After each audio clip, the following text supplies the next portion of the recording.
Dear student, good morning all of you. आज हम solution chapter में बहुत इंपॉर्टेंट टॉपिक पढ़ाने जा रहे हैं। टॉपिक का नाम है एक्टिविटी एंड एक्टिविटी कोफिशिएंट, सक्रियता और सक्रियता गुणांक। आपने सक्रियता पद के बारे में खूब सुना होगा,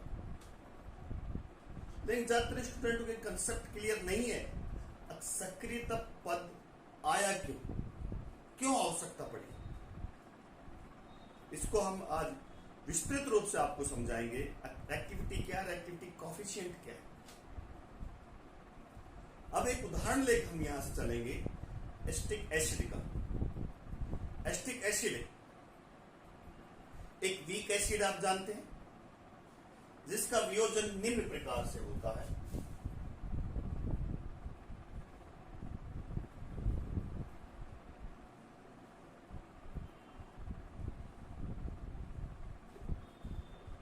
HIN।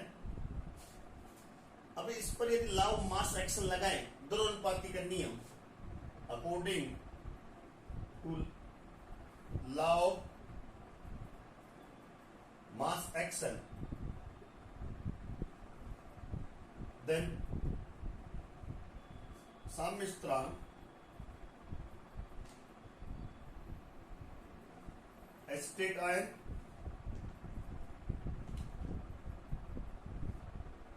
HIN और एसिटिक एसिड लिख सकते हैं। ये हमने जो बड़े कोष्टक में दर्शाया है, ये इन स्पीशीज, रासायनिक स्पीशीज जो एसिटिक आयन HIN ये हैं, इनके सक्रिय द्रव्यमान के रूप में लिखा गया है, एक्टिव मास के रूप में लिखा गया है। हम जानते हैं एक्टिव मास मोलर कंसंट्रेशन के समानुपाती होते हैं, मोलर सांद्रता के समानुपाती होते हैं। तो हम इस समीकरण को निम्न प्रकार में लिख सकते हैं, CH3 COO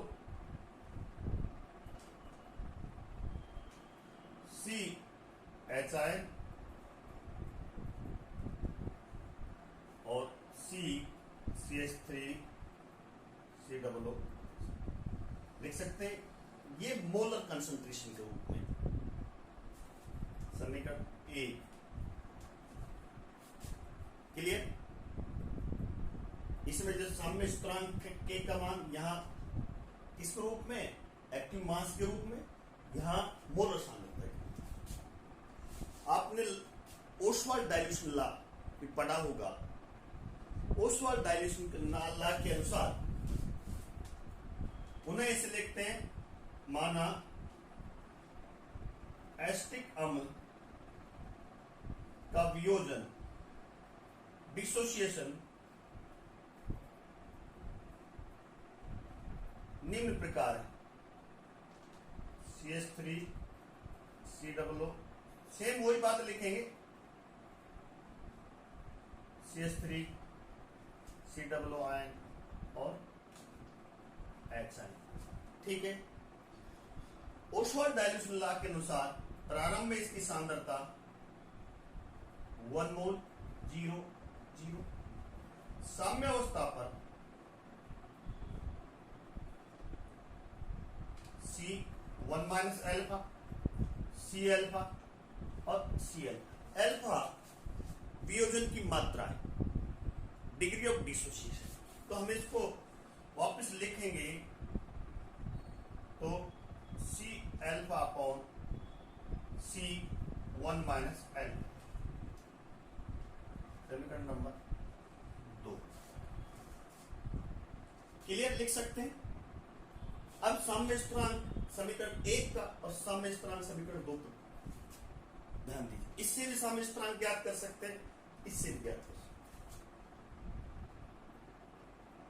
जब हमें ये ओस्वाल्ड डाइल्यूशन लॉ का जो साम्य स्थिरांक के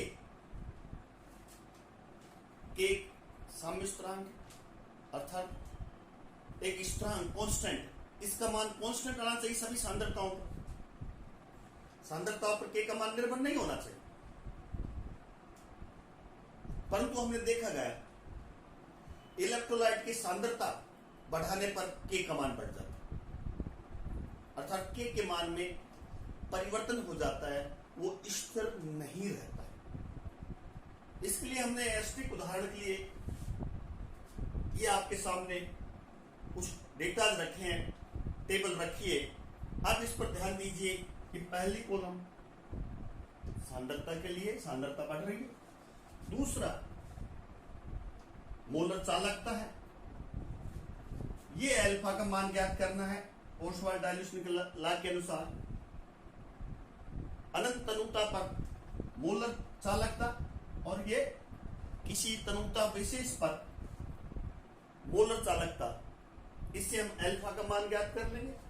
उस अल्फा का मान हम इसमें रखकर हम के का मान ज्ञात करते हैं सभी सांद्रताओं, इस सांद्रता पर, इस सांद्रता पर, ये सारे करते हैं। तो देखते हैं के का मान जैसे जैसे सांद्रता बढ़ती जाती है के का मान स्थिर नहीं आता है। लास्ट कॉलम में देख लीजिए, कांस्टेंट नहीं आता। क्यों नहीं आता? जबकि के का मान तो जो स्थिरांक है तो स्थिर आना चाहिए। इसको अब हम समझाएंगे। इस पर ध्यान दीजिए। जब हमने यहां जो पद काम में लिए थे, एक्टिव मास काम में लिया था, सक्रिय द्रव्यमान के रूप में काम लिए थे लव मास एक्शन के अनुसार, और हमें यही पता है सक्रिय द्रव्यमान सांद्रता के मोलर सांद्रता की समानुपाती होता है, तब हमने इसको ये लिख दिया। अब इसका कारण जो के का मान कांस्टेंट नहीं आता, तो इसको समझाने के लिए हम आपको ये बताना चाहते हैं, जब कोई विद्युत अपघटन का वियोजन होता है, डिसोसिएशन होता है, तो उस विद्युत अपघटन में जो आयन्स है उनके मध्य क्या होगा? इंट्रायनिक इंटरेक्शन होगा, इंट्रायनिक पारस्परिक क्रिया होगी। दूसरी क्रिया आयन डाइपोल इंटरेक्शन भी होगा, दोनों इंटरेक्शन होंगे। आयन आयन इंटरेक्शन, चाहे वो यदि ऋण आयन है, ऋण आयन है तो प्रतिकर्षण होगा, एक धन आयन है, एक ऋण आयन है तो आकर्षण होगा। जैसे एस्टेट आयन में प्रतिकर्षण होगा, एक एस्टेट आयन H आयन में आकर्षण होगा।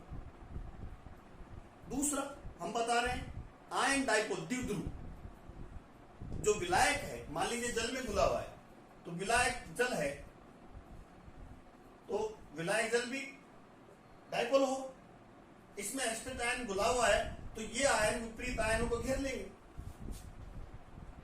जिससे विलायक क्या हो जाता है? सोलवेटेड आयन बना देता है। इस तरह से आयन डाइपोल इंटरेक्शन भी होता है। इन दोनों इंटरेक्शन के कारण से आयनों के स्वतंत्र गमन में बाधा उत्पन्न हो जाती है। आयन फ्रीली नहीं घूम पाते, क्योंकि ये इंटरेक्शन आयन आयन इंटरेक्शन और आयन डाइपोल इंटरेक्शन के कारण से उनके स्वतंत्र गमन में बाधा उत्पन्न हो जाती है। इसलिए इलेक्ट्रोलाइट की जो वास्तविक सांद्रता है वो वास्तविक नहीं रह पाती। आपने यदि 1 मोल लिया है तो 1 मोल नहीं,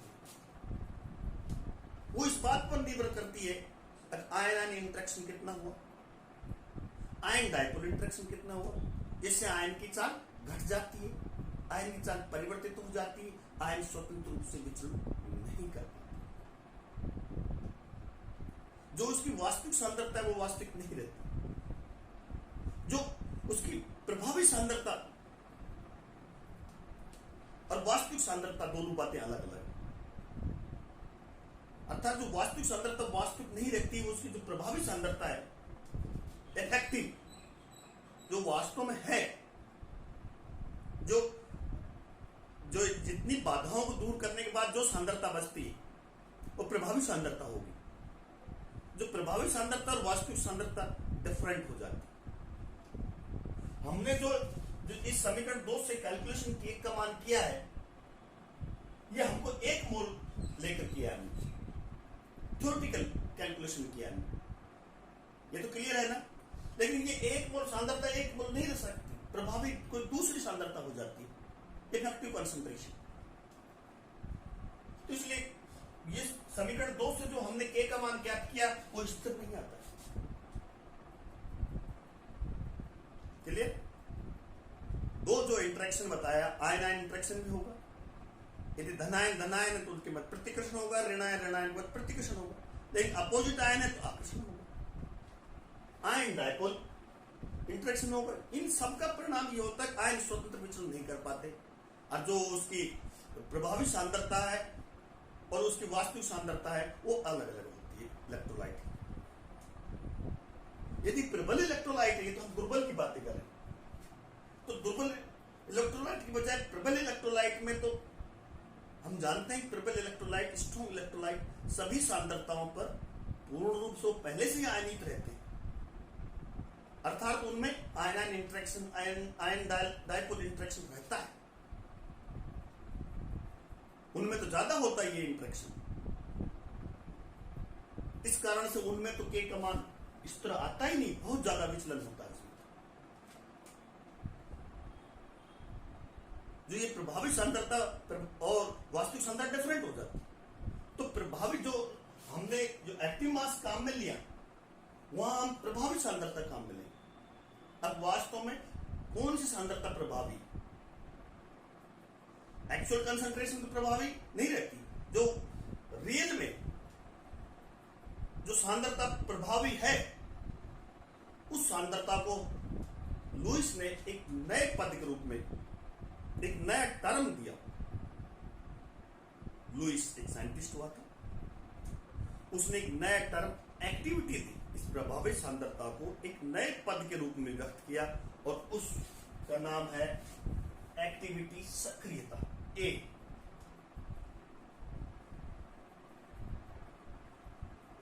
उन्होंने ए पद का लिया, सक्रियता। जब हम जो ये जो एक्टिव मास है, एक्टिव मास के स्थान पर यदि हम सक्रियता पद काम में लें तब इस समीकरण 2 का क्या, इस समीकरण 1 का क्या रूप हो जाएगा? ध्यान दीजिए, हम यहां जो एक्टिव मास है, सक्रिय मास है, मोलर सांद्रता है, इनमें यदि हम सक्रियता पद काम में लें तब देखिए, तब समीकरण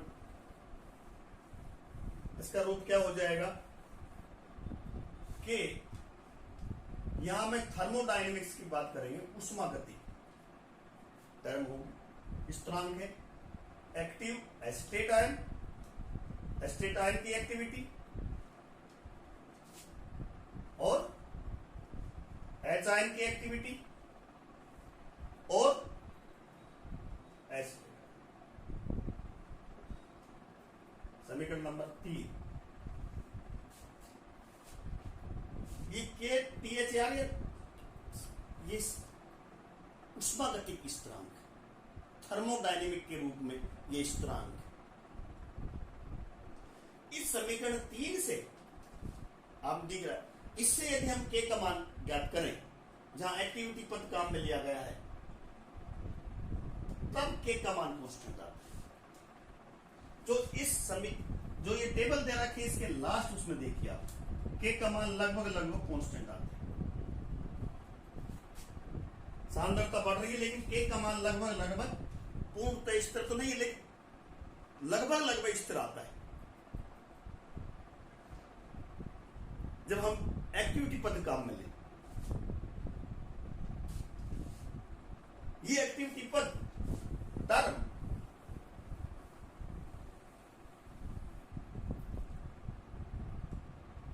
ए बराबर एफ सी, ए बराबर एफ सी का मतलब ये यहां है एफ ए एक्टिविटी है, एफ एक्टिविटी कोफिशिएंट है,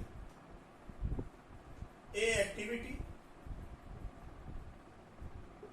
F activity coefficient.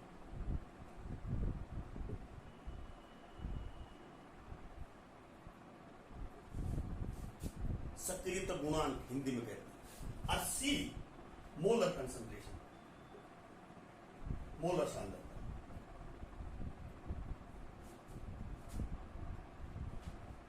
Clear? Activity किसका गुणांक है? एक्टिविटी कोएफिशिएंट और मोलर सांद्रता गुणांक का रिजल्ट। यदि हम और आगे बढ़े, एक्टिविटी कोएफिशिएंट बराबर ए upon C,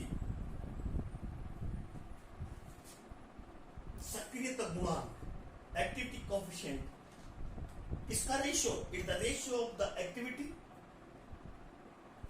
and molar concentration. सक्रियता गुणांक सक्रियता और मोलर सांद्रता का अनुपात है, रेशियो है। यहां यदि हम मोलर सांद्रता की बात कर रहे हैं, यदि मोलर सांद्रता के स्थान पर मोलरता के स्थान पर मोललता पद का मिले, आप सब जानते हैं मोलरता और मोललता में क्या अंतर है।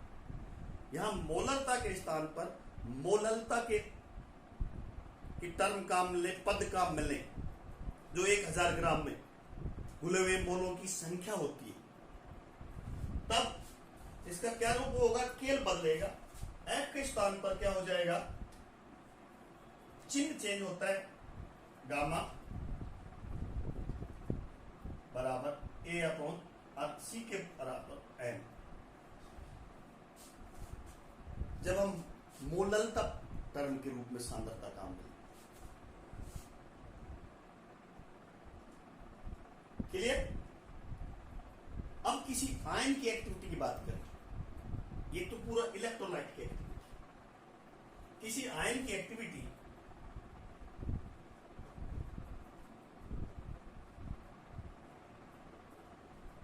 सक्रियता,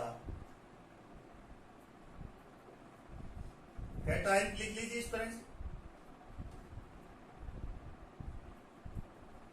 इसी प्रकार से एनायन लिख लीजिए।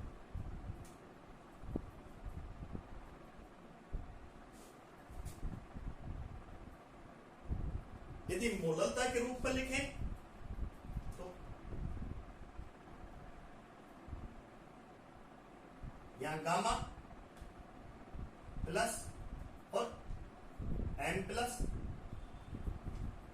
गामा माइनस एम माइनस, ये किसी आयनिक स्पीशीज की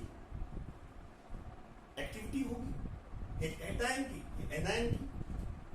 यदि मोललता के रूप में करेंगे, कैटायन की, एनायन के लिए जब हम तनुकरण करते हैं, डाइल्यूशन करते हैं, तो विद्युत अपघटन के विलयन की क्या हो जाती है? डिसोसिएशन की मात्रा बढ़ जाती है, वियोजन की मात्रा बढ़ जाती, आयनों के मध्य इंट्रायनिक अट्रैक्शन फोर्स समाप्त हो जाता है, आयन स्वतंत्र हो जाते हैं, दूर दूर हो जाते हैं। तब जब इलेक्ट्रोलाइट की जो एक्टिविटी है वो मोलर सांद्रता के बराबर हो जाती है। कब?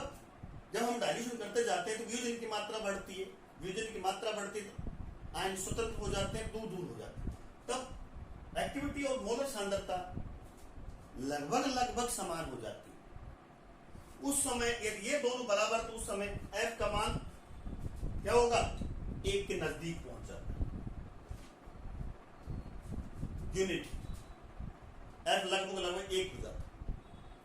इट मीन्स सॉल्यूशन आइडियल की तरफ बढ़ जाता है, विलयन आइडियल सॉल्यूशन के रूप में हो जाता है, आइडियल सॉल्यूशन बन जाता है।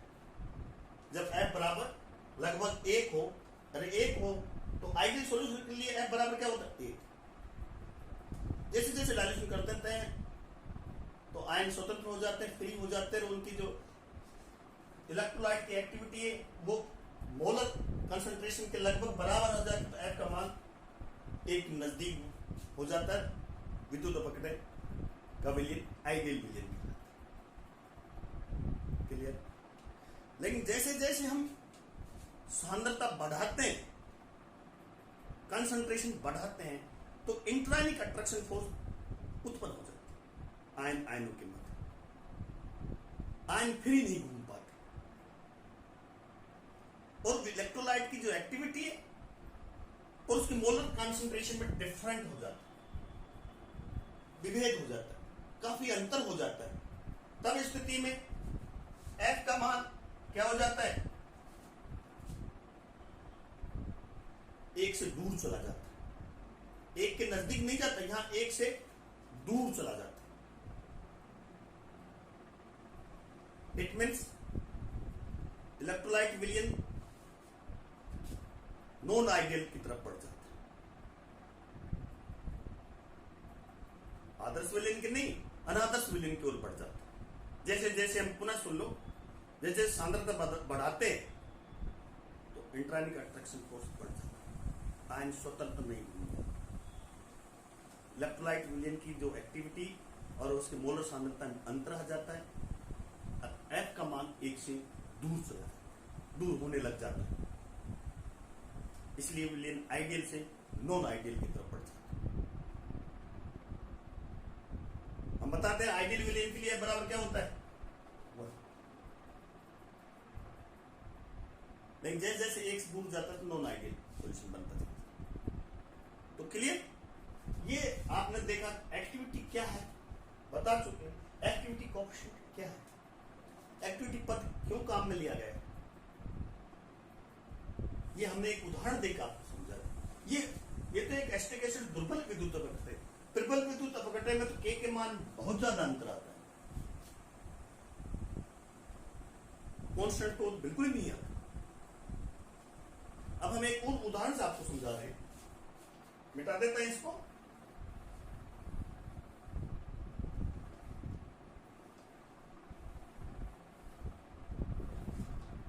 मान लीजिए कोई यूनी इलेक्ट्रोलाइट है, एक संयोजी इलेक्ट्रोलाइट है, uni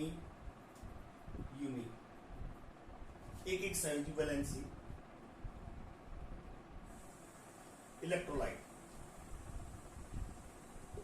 A B, A ion B ion.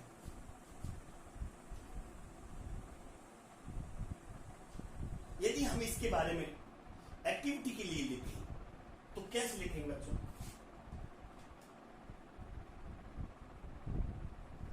पहले हम इसको लिख सकते हैं, इसकी एक्टिविटी पर इसकी, मैं पहले लिख देता हूं इसको।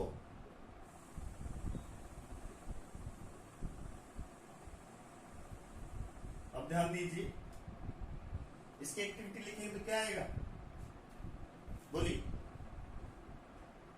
एक आयन की एक्टिविटी है, धनायन है, धनायन की एक्टिविटी क्या लिखेंगे,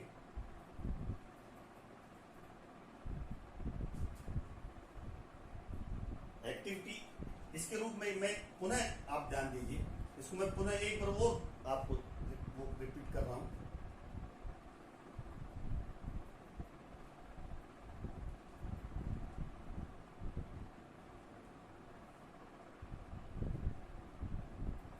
लिख सकता, ये आयन की एक्टिविटी किसके बराबर होगी, सी। एक्टिविटी बराबर क्या होता है, एफ सी, तो C plus F plus, C minus F minus upon C A B C F A B. यदि हम और इसको खोलें तो के बराबर सी प्लस और C minus upon C A B, और एफ को ले जाएंगे तो F plus F minus F A B. कोई डाउट हो तो बता दीजिए। एक्टिविटी के लिए हम सी और एफ होता है, हम दो कैटायन के लिए, एनायन के लिए, इलेक्ट्रोलाइट के लिए का, तो ये किसी एक संयोजी इलेक्ट्रोलाइट के लिए समीकरण है। इसमें कोई डाउट हो तो बता दीजिए आप। हमने बताया कि एक्टिविटी क्या है, कोएफिशिएंट क्या है, एक्टिविटी क्यों आवश्यकता पड़े, क्यों विचलन हो जाता है, उसकी वास्तविक सांद्रता और इसकी प्रभावी सांद्रता अलग अलग क्यों हो जाती है, उसकी वास्तविक सांद्रता वास्तविक क्यों नहीं रहती। इस बात को हम आपको जो कोलिगेटिव प्रॉपर्टी पढ़ाएंगे सॉल्यूशन में, उस समय भी आपको abnormal molar mass, normal molar mass, उस समय भी ये बातें होगी। अब मास क्यों चेंज हो जाता है, एसोसिएशन एंड डिसोसिएशन कारण आयनों के मध्य कौन कौन से अट्रैक्शन। तो ये एक्टिविटी पर ये काम में लिया है कि भाई थ्योरेटिकल बातें अलग है लेकिन प्रैक्टिकल बातें अलग है। जो उसकी वास्तविक सांद्रता वो वास्तविक नहीं रह पाती, उसकी प्रभावी सांद्रता और वास्तविक सांद्रता अलग अलग हो जाती। तब इस समस्या को समाधान के लिए लुईस ने एक्टिविटी पद दिया और एक्टिविटी कोएफिशिएंट के बारे में बात कर चुके। डियर स्टूडेंट्स, मैं professor Ramanand Yadav, government RR college Alwar, Rajasthan, department of chemistry. आप मेरे YouTube channel studyship with Ramanand Yadav को शेयर कीजिए, लाइक कीजिए, सब्सक्राइब कीजिए। विस्तृत अध्ययन के लिए आप मोना प्रकाशन अलवर की बुक्स पढ़िए, आपके सारे कंसेप्ट दूर हो जाएंगे, क्लियर हो जाएंगे, साफ। केमिस्ट्री बहुत ईजी है, घबराने कोई बात नहीं है। मुस्कुराइए, हंसिए।